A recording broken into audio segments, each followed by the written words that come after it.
everybody, we are live right now, and we want to say hi to all of those that are joining us. Here on the call with us today, we have Katie Chapmon, and we're going to be talking about what's the best protein supplements. For those of you who are getting ready to have weight loss surgery or have already had weight loss surgery, this is a huge topic. You know, a lot of people wonder, it's hard to know which protein can give us the best quality. And so we're going to be talking about that today. This is actually a two-part series. We had part one. We have the link available here on our Crowdcast. If you're on Facebook, we'll share that here shortly as well for our first part of this two-part series. So for those of you who haven't joined us before, my name is Brenda, and I've been with ProCare Health now, been associated with them for several years, but went full-time with them within the last year. And just really part of what we do is do these live events and coordinate with pre-op bariatric surgery patients and post-op bariatric surgery patients. I'm a nurse, and I also have weight loss surgery. So I try to combine all of those things. We try to make this as fun as possible, and Katie is definitely fun. And I'm going to let Brittany introduce herself, and then we're going to switch on to Katie and let her tell us all of her good stuff. Hey, for those of you who don't know, I'm Brittany. I help Brenda do these lives and support groups. Yes, Katie is wonderful. This is the part two protein series that we have done with her, but we've also met her a few more times just doing some stuff with the office. She's kind of our tutor to help us understand protein a little bit better because it's that complex topic, I guess. No, it really is. There's a lot of different kinds of proteins out there, and some of them are not so good for you, right?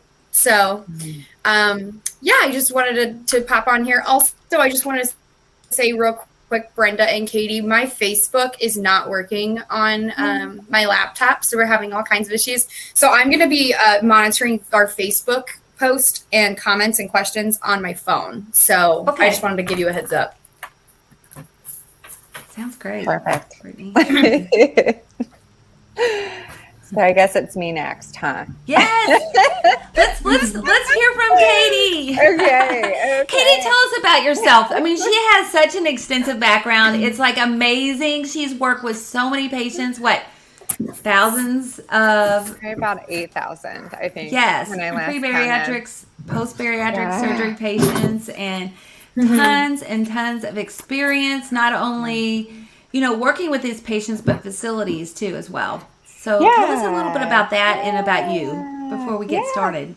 Well, I'm Katie Chapmon. I'm a registered dietitian, and I've worked in the field of bariatric surgery for 13 years now, so quite a long time. And my first 10 years of my career, I worked with a large healthcare and bariatric surgery center. So, and I would say, 13 locations, I want to say, like 6 or 7 surgeons. So quite a large facility. And I saw patients post-op, and I could say years and years afterwards too. There I am on Facebook. Yay. Yeah, did you hear it? Sorry. No, that's okay. Listen, but it's working. Glad, right? That's what I was going to say. I'm all glad that all the things are working. So I'm just happy about that. So let's see. Now I am in private practice, and I do consulting education for other healthcare practitioners and other companies. I've spoken at national conferences for ASMBS and TAS, and so those are our two kind of major societies within this whole field. And I've seen probably about 8,000 people go through this journey at this point. So tons of experience, and I like to bring it here just so that I feel like part of the success after surgery is kind of like knowing what's up. Like knowing how to be able to navigate yourself, to work with the surgery, and then all the little ins and outs of it. And so that's why I'm completely so happy to talk about protein, because dang, it's complicated. Like it is. That's what I'm saying. It gets really complicated. Yeah. And I think that, it's one of those things that if someone isn't kind of laying it out or guiding it, it can get really overwhelming and confusing. Just you go to the grocery store, I agree. you're like, what? Which one should I pick? Which one's the best? And that's where I'm trying to come in here today to get us all educated and understanding what we're looking at and what we're looking for. Katie, would you say that's probably one of the most common questions, when people are getting ready to have surgery? Oh gosh, I would say yes. I think the protein part of it, and when people are getting ready to have surgery, they're kind of like going off their checklist of like, okay, do I have this in my house? Do I have that at my house? There's that apprehension of like, what am I going to do afterwards? And what am I going to eat? And how's it going to feel different? Because that's just new. You haven't experienced that before. And so I think with the protein part too, oftentimes someone gets a list provided for them, which is really, really helpful. But let's say, you can't get that thing or that product, or let's say that you try it and you're like, oh, I don't really like it. And you're wanting to expand that list for yourself. Then how do you know what to do? So that's in part what I really Well, it's good to today. have suggestions, yeah, from programs. absolutely. But honestly, you're right. Not everybody likes the same things. Everybody's taste buds are so different. And then they change after surgery sometimes too. So yeah. So just because you might like something before surgery, also doesn't necessarily mean that you'll like it after surgery, and that's okay.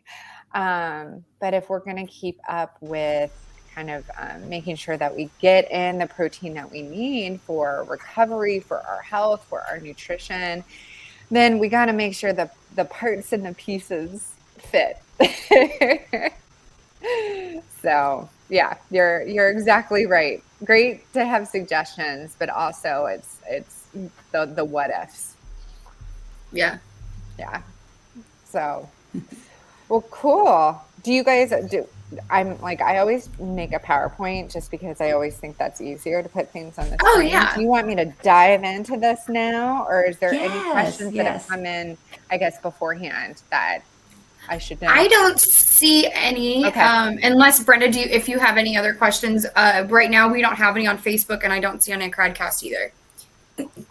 correct. I think we're good to go. Let's just dive in. Let's dive in. So I'll let you both know when I share my screen, a lot of the chat stuff goes away for me. So just please interrupt me if something comes in. Sure. As a question, that's always helpful, and I don't mind it at all. So, all right, I'm going to pull up my lovely little screen here, and let's talk protein part 2.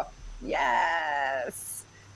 Okay, so, just when we talk protein, we definitely always think about the nutrient or the food part of it. And I know in the part 1 of this series, I spoke about food and just types of protein, and I spoke a little bit about supplements. But this one, I really, really want to talk about just supplements as a whole, because how do you pick it out? What do you know what you're looking for? And then also at the same time too, how do you make sure that it's going to be something of quality to make sure that you're healing, you're still losing weight, and your body's getting what it's needing? So it preserves our muscles, but then also allows us to lose weight. So a couple things there. So what we're going to chat about, just quickly, like the importance of protein after surgery, why we kind of care so much. And then looking at those supplements, are they all the same?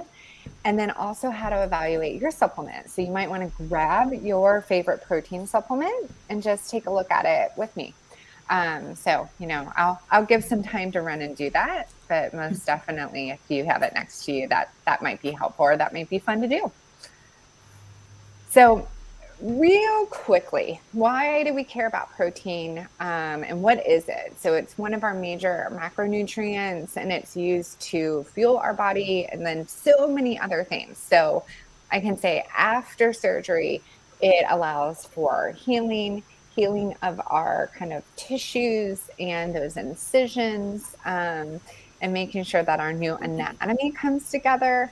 And then it also provides just any sort of helpful for like hair and skin and nutrients and keeping up our nutrition part. And I list a whole bunch of things that protein's involved with on our screen as well.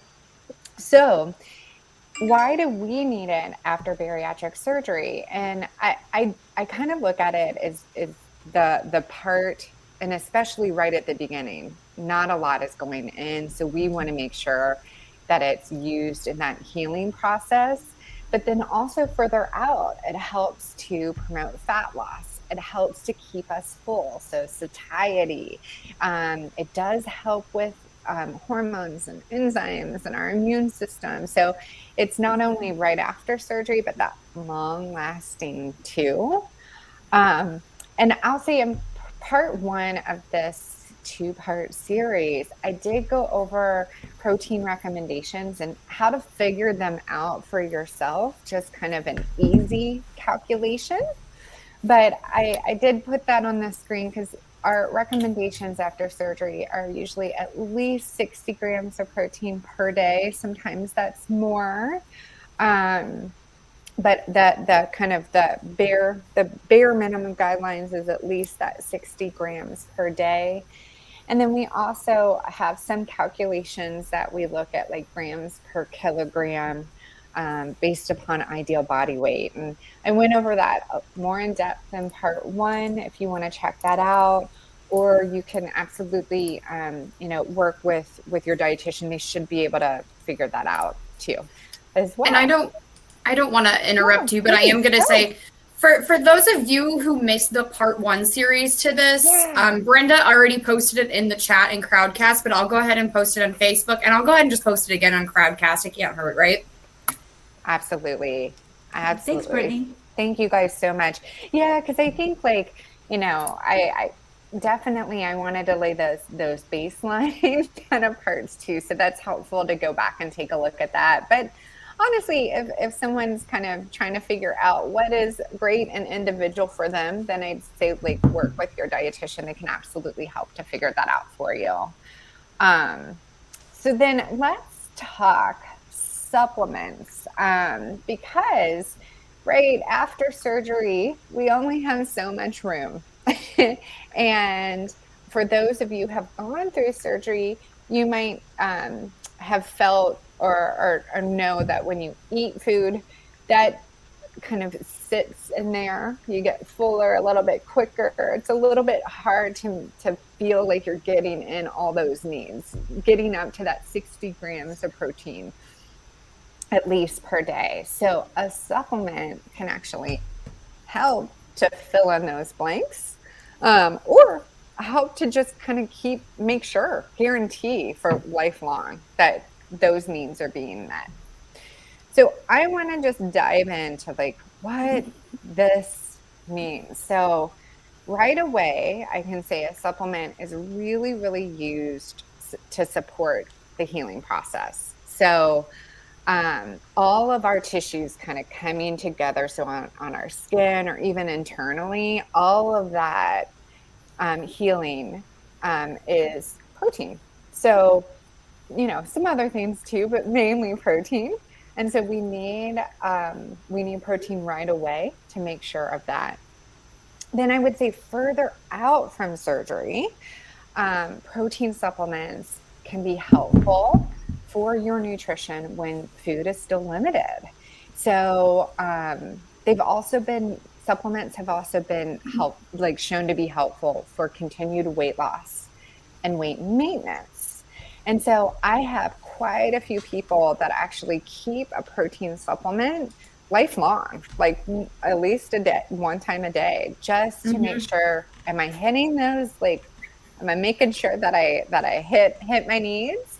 And then also because it helps for weight maintenance and weight loss. So I'm sure both you and I'm like Brenda and Brittany, I'm sure you guys have both heard that in your interactions with patients as well. Oh yeah. And actually something I wanted to say real quick is in the beginning, we were talking about how your taste can change, and that happens a lot. I mean, and Brenda, you probably agree, but in the support groups that we do and the interactions that we see with patients, we see a lot of the time, not only do they start to not like products as much as they used to, but also I've seen it the other way too. And that might actually be even more common. So products that you thought that you didn't like before surgery, or even in the early infancy of being post-op, your tastes change. You're just like your body changes too. So if you ever have tried a protein product, and let's say it's a pretty decent protein product, but you just didn't like it, maybe try it again in a different stage in your surgery, because who knows, you could end up liking it. Oh, most definitely. And I've had people, the same thing goes for actual like food, to where they're like, I used to never be a fan of whatever. And then all of a sudden they're like, wait, after surgery, I actually like it. So some of the things I'll be like, all right, like do a little retry test for it, just to make sure. We have another comment too. Oh, Brenda, go on. I'll read the comment. Oh, no, I'm sorry. That's okay. What I was going to say is that I'm going to turn my speaker down just a little bit. It was kind of loud. Now my mind went blank. I think after surgery, sometimes people, really focus on the protein shakes, because obviously right after surgery, you're not able to take a lot in, and getting a really good high quality protein is super important, especially since you're not able to eat the foods. Absolutely. And I've heard some dietitians say, once you get further out, to base your main protein intake on foods rather than shakes. And I kind of like agree with that, but then I also disagree, because sometimes you need something really fast and quick, and you need something to supplement and also help you with getting enough protein. Because if your diet, like trying to get in, let's say 90, grams protein. Sometimes people try to get in 60, but if you're trying to get in those higher numbers and stay really focused on what you're doing, then sometimes supplementation is a great way to try to help get extra. What would you say to that, Katie? Do you have one feeling one way or the other? So here's what I kind of look at, and right, we know at the very beginning, you're exactly right. Like there's really everything nutrition wise is coming from fluids, right? Just like you can only do liquids. So that supplement is like the thing we're going to get in. And as you're able to get in a little bit more food, like those supplements can come down. And I think my kind of feeling is I wouldn't want someone to long-term, as they're getting in more food, to be like, yep, I'm going to have 2 to 3 supplements per day, and that is my main kind of source. So it's kind of like, I think of like scales, right? Like all of a sudden, as our food is able to come back up, or we're able to get more in, we go a little bit less in our protein supplements. But I absolutely don't think that it needs to go away. And I think that it can be helpful in that sense of, sometimes it's just like, I love this protein supplement and I do it every morning for breakfast, and I'm not really a breakfast eater, and this works out great for me on my like drive or my rush out the door. Great. Perfect. So it definitely, I like to add the combination of both of them in that kind of protein space. So, and there's a comment too on Facebook. I don't know if you saw that, Brittany, but I was going to read that. Yeah, that's the one I was talking about. Oh, did you already mention that? Oh, yeah, but I was just going to wait for you guys to finish. Go ahead. I have a question for Jody too after we read her comment, actually. Oh, So yeah. it says, I found that all of the protein powders irritate my stomach. I had the Ruin why and have tried every type of protein powder and found it to be quite a struggle. I had my surgery in 2017 and maintained my weight loss and maintenance. And my question for her is that, I mean, that's great, or him. I'm sorry. Jody could be either. I can't tell because the picture is like this tiny, but it just says, I had my surgery in 2017 and you maintained your weight loss. That's great. If you had other ways of getting that protein in, please share, because some other people might have that same struggle. So kind of curious.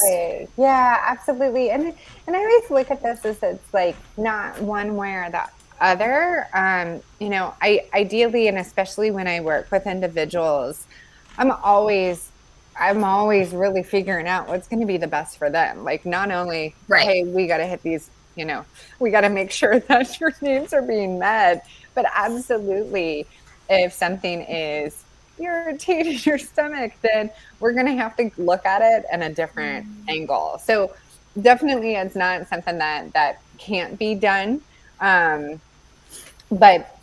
typically, like, a supplement is utilized and is super quick and convenient. So we have to kind of look at all the parts and aspects of this picture too. Yeah. But do you think that it's possible that it could be like a lactose thing, or what would be the normal things to cause irritation? So here's when you guys read that comment, all of a sudden my dietitian brain like clicks on, because I'm like, oh, well then what's the irritation? What did it feel like? Like, what went on? Because I'm wondering, right? Is it like discomfort, bloating, gas, or is it more like pain, sharp, nausea, vomiting? All of those different things might make a reason for me. We're going to talk a little bit more about lactose and protein supplements. So it might not be lactose. It might be, it might or might not. Not all protein supplements have a source of lactose or a significant source of lactose. So sometimes that might be not part of the picture. Sometimes, even before surgery, if someone has a really sensitive stomach, and I look at gut health a lot. So maybe we need to strengthen their kind of like gut health and gut lining before surgery, and even continue after surgery, so that they're able to tolerate items better. So it could honestly be a little bit complex of a question, but that's immediately where I went of like, well, what does not tolerate mean for someone? And let's look at that kind of why. So it might not be the supplement itself, but it might be like, we need to strengthen someone's gut health in that way. So, and maybe if Jody's still with us, she can give us more information if she feels comfortable doing so. Yeah, I'm absolutely happy to help and look at that. Or listen, Jody, if you're happy and things are going well, then awesome too. That is, want to make sure you're supported where you're at and where you're going as well. So that could be the other part of this picture too. So. Oh, she actually just replied. She said, I am a she/her. Thank you. Okay. I actually have a cousin whose name is Jody, and he's a boy. So that's why I was like, oh, I shouldn't assume. But I did eat a great deal of yogurt and cheese, and still do. Great deal of ground beef and chicken, tuna. It was pain, bloating, and nausea, pretty much all symptoms when she was eating the protein powder. That to me is probably a little bit more gut health, actually, than anything else. And I would probably use, there's a specific strain of probiotic that's actually really helpful to strengthen someone's gut lining. And the reason why I say this is going into a whole other topic. Sorry. But my quick 2-second thing of like, no, this is why we love you. That's why I'm like, oh, we are going into gut health right now. So my other kind of like quick thing of like, if someone's telling me like nausea, and especially the bloating part with it, that's how I kind of know that like, hey, when something goes in, my gut or my digestive tract is reacting. So it's given me a really immediate response. And so that is always with bloating. That's one of the things that really with gut health and kind of going like, oh, do I need to strengthen or do I need to lean into that a little bit more? I'm really looking at like bloating, gas, and then sometimes nausea. So for me, I'm like, oh, I probably would have started on the like digestive tract part. Especially if someone's tried a whole bunch of different supplements, then I would have So gone if in that there's direction. probiotics that you would recommend, which ones would you recommend So specifically? here's the one that I really like for like gut lining strengthening. Okay. So I always look at this as like, I kind of like think of a wall and I'm like, oh, this is like my spackle to like my wall. Like if I just like, I'm drywalled and I need to make my wall really nice, then there's one, it's a strain of actually yeast, but it is marketed as a probiotic. It's called Saccharomyces boulardii. And man, I can help you guys with the spelling and we can put it up here. But Saccharomyces boulardii, and I usually look around 3 billion CFUs, which is colonizing forming units. That's the measurement that probiotics come in. And that one I utilize for like gut strengthening. The other ones, most people think of a probiotic like lactobacillus or bifidobacterium, and those kind of forming, or they're kind of adding to your normal flora. I get a little nervous with those because if someone's prone to more overgrowth, then I don't want to add fuel to that kind of overgrowth pattern. So then that takes us into a whole other kind of like evaluation. We might just need to talk about gut health sometime, you guys. I was just thinking that. I was like, maybe we should do a live topic on that. Yeah. That would be great. There's definitely things to kind of look for and to be like, oh, I feel this. So, And ProCare Health is our sponsor today, so I'm just going to kind of bring up, we do have a multivitamin with probiotics in it, and we can pull that up after a while. Yes. And take a look at the profile and how that compares to what you're talking about here too. Yeah. We definitely can talk about like, hey, this is what this does and what it would be useful for. Absolutely. So man, we went in a whole bunch of different directions, and I hope that was important and helpful for people in relating to this. And then, if we're ready, let's like kind of pop back in and talk about supplements, I guess. So let's take a look at just supplements as a whole, right? Okay. What are we talking about when we're looking at protein supplements? What are we looking for? What will make a difference in our selection? So the basics of this, and I just look at like what makes up a protein. So we have all these different elements, right? Oxygen, carbon, nitrogen, hydrogen, and they make up this nice chain of amino acids, which are our building blocks of protein. And then we have kind of two types of amino acids that make up a protein. We have essential and we have non-essential. And so our essential ones are ones that we need to get from food or from a supplement. These are amino acids that our body cannot make. The non-essential ones are ones that our body can make. So our body can take care of those. But these essential guys, those are the ones that when we're trying to make up protein, and I just think like muscle might be the easiest thing to think of, when we're trying to make protein or we're trying to make muscle, we need these essential guys from some other place in order to make a complete protein and a complete picture.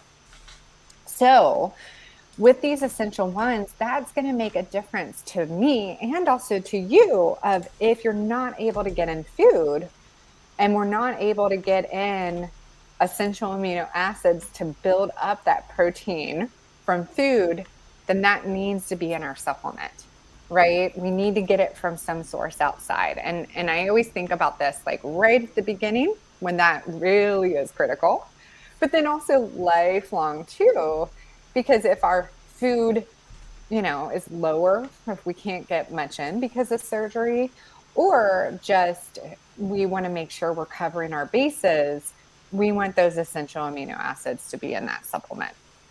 So I kind of like this visual to be able to get behind, hey, what are we actually looking for and caring about here? So I'm going to just throw up this big terms, big kind of explanation here. But this spells out what's called an amino acid profile. So for me as a dietitian, when I'm looking at a protein supplement, part of what I'm trying to think in my head is, hey, is this protein supplement, does it include all the essential amino acids so that I know it's covering all the bases? Basically what I'm trying to think through. And so an amino acid profile is helpful for that. Now, I don't expect everyone to, get these numbers or look at these numbers. There's some other clues that we can gain from our label to help us know. But I just wanted to fill you in on potentially, where my brain is, and also kind of the why behind what we're talking about when I should say like a complete protein supplement or a complete protein versus maybe a not quite complete protein. And it all is based upon this amino acid picture. So, and I, again, just to kind of put this in real visuals. So each of these amino acids that are essential, they need to be in a certain amount, and that varies. And so I just kind of put that side by side. So we have a visual of like a complete protein supplement is going to have all those essential amino acids and the needed amounts. And then our non-complete protein supplement may have an amino acid that is missing or is in a lesser amount. So that means that our protein is only complete to where that line is. So it kind of limits, let's say, those grams of protein, or limits how much are like complete that protein is, or that guarantee. So I know I kind of popped through a whole bunch of information right there, especially on when we talk amino acids. Did any questions or anything come in? I always like to pause here. So we had a couple questions in the chat. One was directed probably towards you. As a dietitian, would you say our probiotics needed daily? Probiotics needed daily. I would say that yes, I would use a daily probiotic, and I would actually use the same one for usually about 6 months, and then if I'm trying to change up my landscape, then I would use a different one for 6 months. Like I kind of rotate them through, but daily use is what would be suggested, especially if you're trying to strengthen that gut. Yeah. How about use with iron? So I have a probiotic with iron. Mm-hmm. So it, I'm making sure I understand the question. Like, is it going to compete or help or hinder, or? I think she was just asking about taking them together. She said with iron too. Yeah, they won't compete with each other. So if I'm assuming that's a question, if they won't compete with each other. So if you're taking like an iron supplement and then a probiotic, you could actually do that at the same time. Yeah. Thank you, Katie. Yeah, of course. I know it's always fun to kind of be like, oh, my brain gets to be picked and I get, curveball questions. It's fun. And then we did have a comment on Facebook, and I just want to make sure that I understood the person's comment correctly. Okay, great. She said, I'm so happy that there is something to help for gut strength, if you could put that into the comments, as I know several people who have had this issue. So I'm not sure if she was talking about ProCare Health's vitamins, specifically like our probiotic formula. Yeah. Would you say that our formula is pretty good for it's going to help gut strength? It's going to help for gut strength and kind of like your normal flora, which you want, like a robust normal flora. And then I would say the other one would be the Saccharomyces boulardii. So actually both of those together would be like surefire, like awesomeness. Okay. And then I kind of feel with all these comments, we probably should just do a live on this one too, because we can. I think so too. About gut strength and what to look for. If you guys would like a live on gut strength, make sure you comment and let us know. Yeah. Cool. Awesome. Well, I'm gonna go back into protein here for a second. That's why I'm like cracking up on like my little like diatribe into gut health definitely sparked some comments. So I love it. Okay, so let's look at these labels. So we know that like what I was looking for, and as a dietitian, and believe me, I tell everyone, like, I try to be as down to earth as possible with all of this stuff. So there's a certain part of me being like, yep, I'm going to calculate it. I'm going to get those amino acid profile. I'm going to check and make sure, like, how does this work?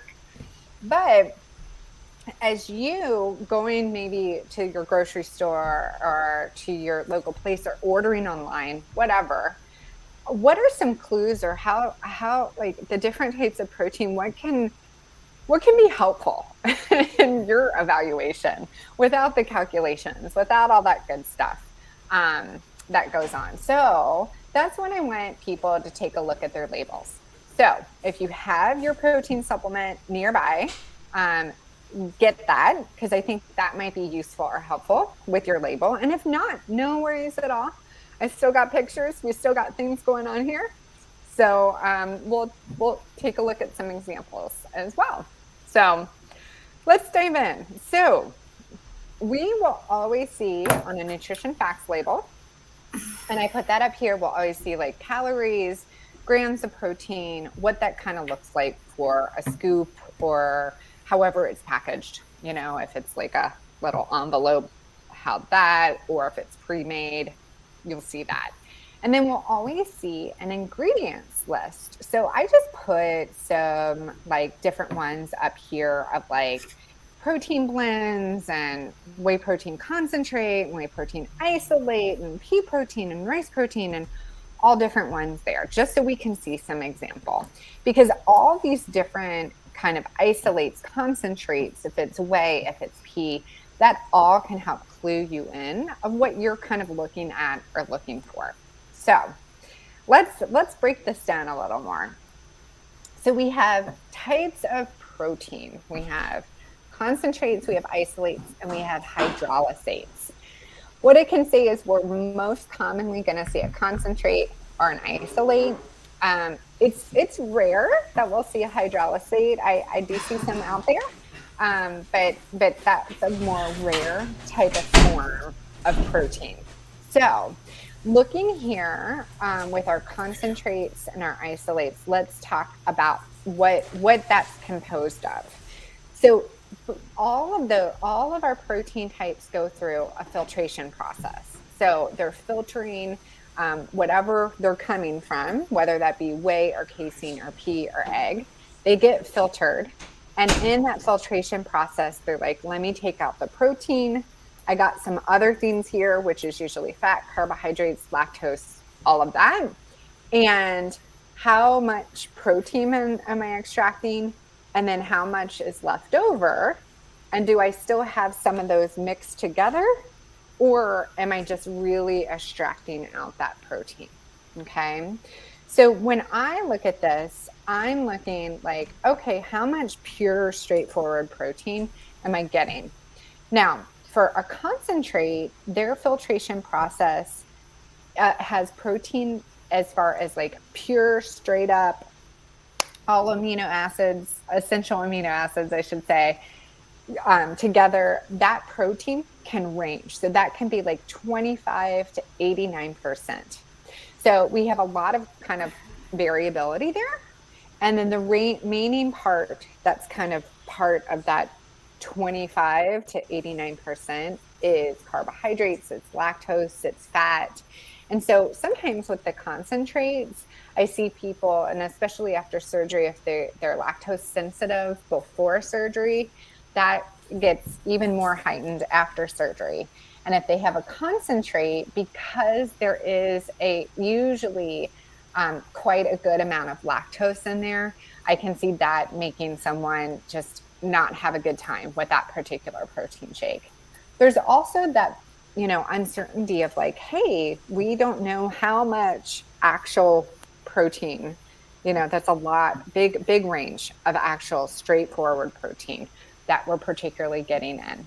And that's why I'm coming to my next one, isolates. A lot of people here after surgery, they're like, get usually whey protein isolate. That's usually the recommendation. And the reason being is an isolate, their filtration process takes out protein, and that straightforward, pure protein is about 90 to 95%.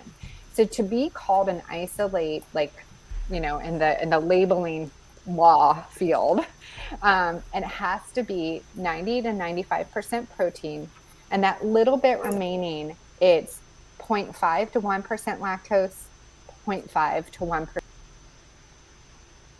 carbohydrate in there. But that is from that filtering process, that's the numbers that have to happen in order for it to be called an isolate. So when you pick an isolate, because of the filtering, you're like, okay, I know I'm pretty guaranteed that like my protein is those essential amino acids are straightforward in there. I'm pretty much like guaranteed 90 to 95% protein is straight up and real in this product. And so that's why when you look at your label, you can see isolate, concentrate. You sometimes see a little bit of both. And that's why in most kind of surgeon groups, most of them are saying like, get your isolate of your protein. And that's the reason. Hydrolysates, again, they go through filtering. They're pretty high of that straightforward protein. However, they're not so common in the real world. So I'm going to not spend some time there and go on and talk about whey, casein, pea protein, all that good stuff. Any questions that came in so far? I know this one gets to be kind of complicated. I don't see any on my end. Do you, Brittany? No, but I hear an echo now. Oh no. Oh no. For me? No, I think it's me and Brenda. Okay. I want to make sure I come in clear because I know I'm talking the most. I think it's just on our end for some reason. Okay. You guys sound fine to me. I'll let you know that. So, yeah, I'm like, I'm talking the most, so I know I want to make sure I'm not bugging anyone with an echo. Okay, well then let's talk whey, casein, all of that stuff, because that's the other part of your label that you can look at to kind of just get to know, like, hey, what does this mean, or what kind of helps me feel secure in knowing, like, yeah, this is quality protein, like I'm getting straightforward protein. So part of that is looking for isolate. And then the other part might be looking for the kind of the source, the protein source. So we have whey, we have casein, we have egg white, we have usually pea, hemp, brown rice, some other more vegetarian or vegan sources. And then we always have collagen too. So I want to kind of point out like the looking at the ones that are like complete, meaning, hey, we know those have all the essential amino acids and typically the correct amounts. So right, that bar scale that I showed. And then if it's filtered in a certain way, so filtered to be an isolate or filtered to be a concentrate, then you're going to be like, yep, I'm pretty sure or pretty comfortable with knowing the quality and that this is a pretty straightforward protein with not a lot of kind of side party. I'm just going to call it side party. I don't know what else to call the extras that get kind of thrown in there. So with this, when I'm looking at sources of protein, whey usually comes to the top. Whey and casein are the two parts of milk that are kind of separated out. And honestly, neither of them per se include a high amount, or they don't always equal like milk or lactose. I think I hear the question that I get a lot when someone's talking to me about whey and about whey isolate or concentrate. They're like, oh, whey includes lactose, so I'm lactose intolerant, I don't want to have that. And the main thing that I look at is whey itself would have lactose, but we have to look at how it's filtered. If it's an isolate, it really takes out that lactose to it. So then a whey isolate would be a really comfortable, a nice, safe choice for that. So whey and casein, whey is mostly used because it's quickly digested. You drink that protein source and it's quickly digested. Casein is a little bit slower digestion, so it's a little slower burn. And for people who have had bariatric surgery, we don't always want that slow burn because we'll miss some of the sites of like really great absorption. So I would stick towards whey in that case. We also have egg white, which is a really good source and kind of a complete protein, usually a little bit less than whey. And then we kind of come to collagen and then our other kind of sources, our mixed vegetarian sources. They're not always a complete source of protein, meaning they might have a lower amino acid or an amino acid that's missing. And so what I look at is with those, I just want to be really, really thoughtful. And I probably would do all the math and calculation behind it to make sure. So if I'm after surgery and I'm looking at my label, I'm kind of like, if I want to guarantee, if I want to know like, yes, I'm getting in my straightforward protein, I'm getting in the quality and the amount without extra side party action going in there, then I would stick towards my whey protein isolate, which is why that's the most commonly recommended one after surgery. And then where you get to the other ones, you don't have that certainty or that guarantee. And that's where I really, really lean into like looking at my labels without even doing like if I don't have the availability to do calculations. So how does your label compare? So some of the things that I look at is I'm like, all right, let me look at the grams of protein it's providing. Typically for a protein supplement, I want at least 20 grams or more. So most of them fall between 20 to 30 or 35 grams. And that's usually for so many things. Absorption, the amount you can get into a product without having it feel really overwhelming, and a couple other kind of manufacturing things. But take a look at those grams. I want at least 20 grams or more. And then I look at the ingredients. Where's the source of protein? What is it? So is it whey, egg, casein, pea? Is it isolate, concentrate? And that's going to help determine if that fits my needs, especially if I'm like, ooh, I'm not getting in much food. I need a guarantee that this is, like the bomb. This is what's going to be filling up my needs. Then I'm going to look for some of those keywords. What I like to do is I question my supplements if I don't feel full from it, like, for a couple hours. So usually it's about 2 hours. I want to feel that fullness. So if someone has a protein supplement and they're like, after an hour, I kind of feel hungry again, I would question the quality of it. If I'm feeling more tired or fatigued, that means it's usually not filling up my needs, and my body's then telling me like, you've been using this protein supplement for a while, but it's not hitting all those essential amino acid marks. And then I sometimes also evaluate a protein supplement if there's a stall in weight loss and you're kind of doing, like, you're feeling like, man, I'm following all the things. I'm doing all the things to support my health and my continued weight loss. And I'm doing this protein supplement and there's a stall, or, you know, and a stall would be for several weeks, not just a day. I always kind of clarify that. So if there's a stall in that weight loss, then I might want to question that protein supplement and be like, you know what, this might not be adequate or not be a pure, straightforward protein like I need it to be. And then in that case, you can switch some things around or really reach out to a professional that, you know, can evaluate it for you. I mean, that can be really, really helpful.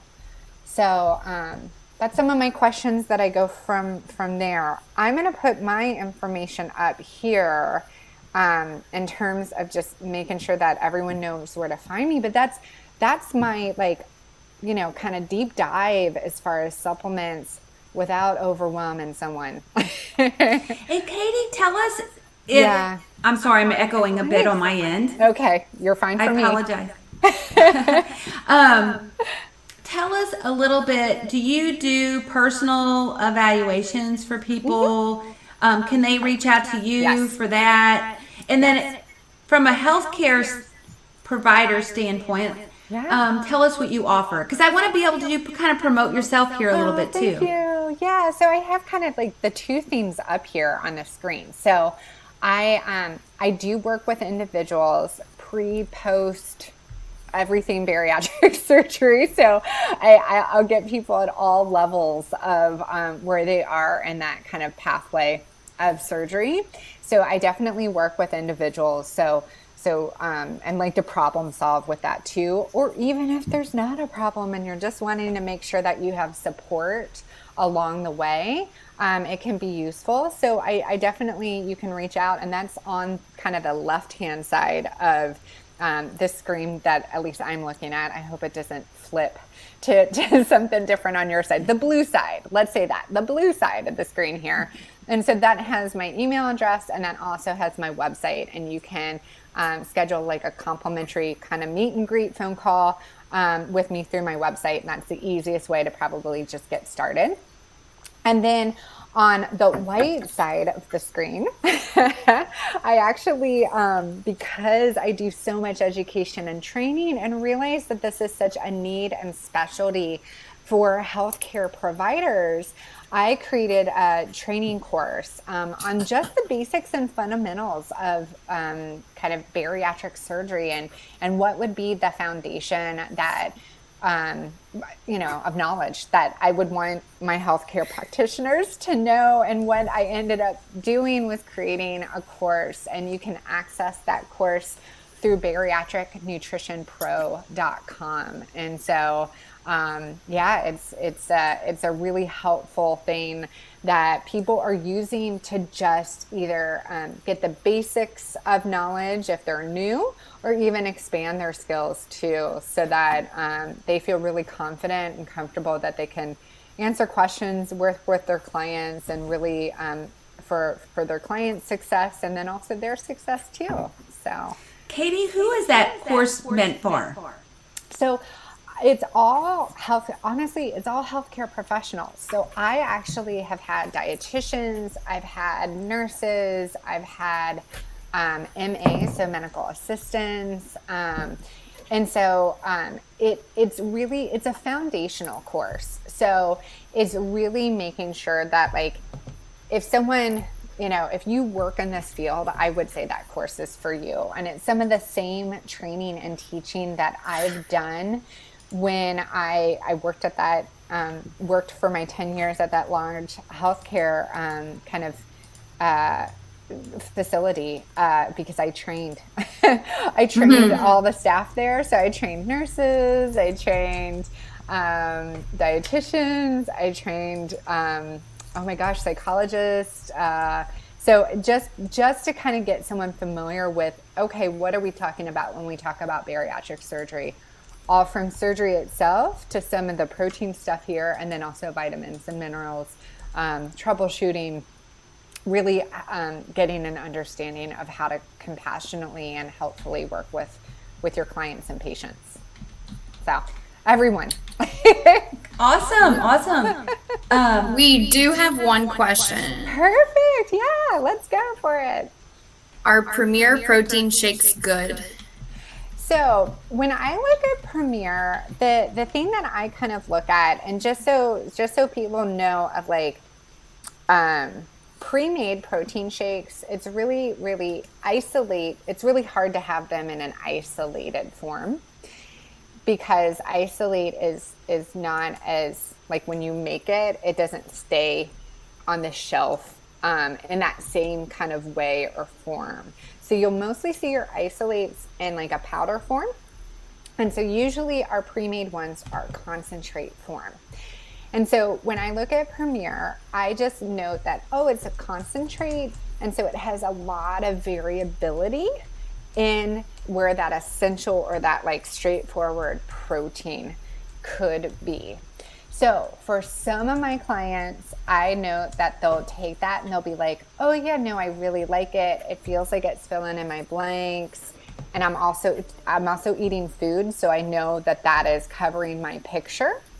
For other people, they'll go like, oh man, I don't have as much food going in, and I don't feel as like all my protein needs are being met with that protein kind of supplement. So I don't always look at all like protein supplements as good or bad. So sorry, I didn't really answer the question in that way.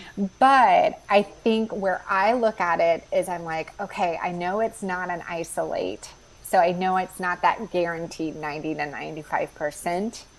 And it's a concentrate. So I have that variability in my protein and like that straightforward protein. And I know that there's lactose in there, some fat component, some carbohydrate component.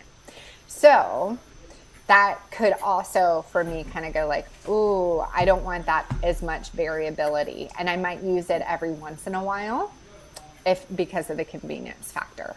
So I don't feel like it can't be used, but maybe I would want to consider something that gives me a little bit more guarantee, if that makes sense. Yeah. Absolutely. Yeah. Well, guys, we actually have just a couple minutes left, and I hate shutting us off, but I know we want to share just a few more things before we close out. I want to make sure there's no other questions. Is there any other questions, Brittany? No, not that I see. I'm going to check Facebook real quick. Okay. I'm going to stop sharing my screen so then we can all see each other. I know. We're all here. I also want to say that if anybody here wants to continue to follow us, because if we do another presentation on gut health, which Katie, I'll follow up with you on that because I think that's a fantastic idea. I think so. Follow us on Crowdcast, and I put the links on Facebook and on our Crowdcast channel. And if you follow us, you'll get a notification before any of our events start, like 10 minutes before. I also want to say, Brittany, we have about 30 seconds left. Do you want to pull up our ProCare site real quick and just show them what that looks like if they want to check out ProCare? Yes. So it's procarenow.com. And look, there's the calcium chews. So we were talking about probiotics.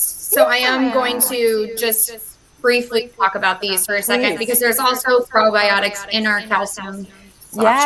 Yeah. And I really do apologize about the echo.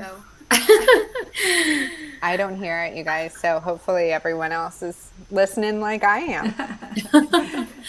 So we usually have 3 flavors. It looks like our dinner mint is sold out right now. But right now we still have cinnamon roll and sea salted caramel, which those are Brenda and I's favorites. And then to get to the probiotic product, you're going to click on the Bariatric multivitamin. And it is going to be this one right here. And the only thing I want to say about this very quickly is this does have 45 milligrams of iron in it for anyone who's looking for one that has iron in it. But also, if you're familiar with ProCare Health, then you know that our once daily vitamins, we're known for them. This one is not a once daily. You take 2 of these a day. So you can break them up. You can take 1 in the morning, 1 at night, or you can take both of them at the same time. Cool. But that's my spiel. Oh, and if you want free samples to try any of these products, I'll show you that one last thing. Just click free sample here at the top. Go ahead and fill in your information. And if you have any products that you would like to try, just put that here in your message. All righty. Cool. Thank you, everybody. And Katie, thank you so much for being a part of our program. You have so much valuable information all the time. You're just full of knowledge, so much more than the normal. Like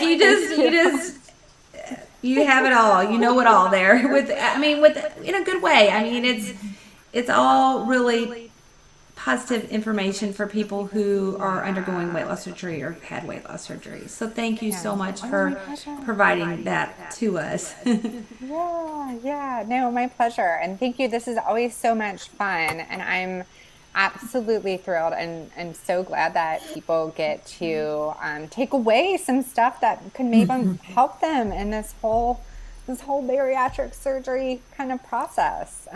So yeah, no, thank you so much. And I'm sure we'll be back for more sometime.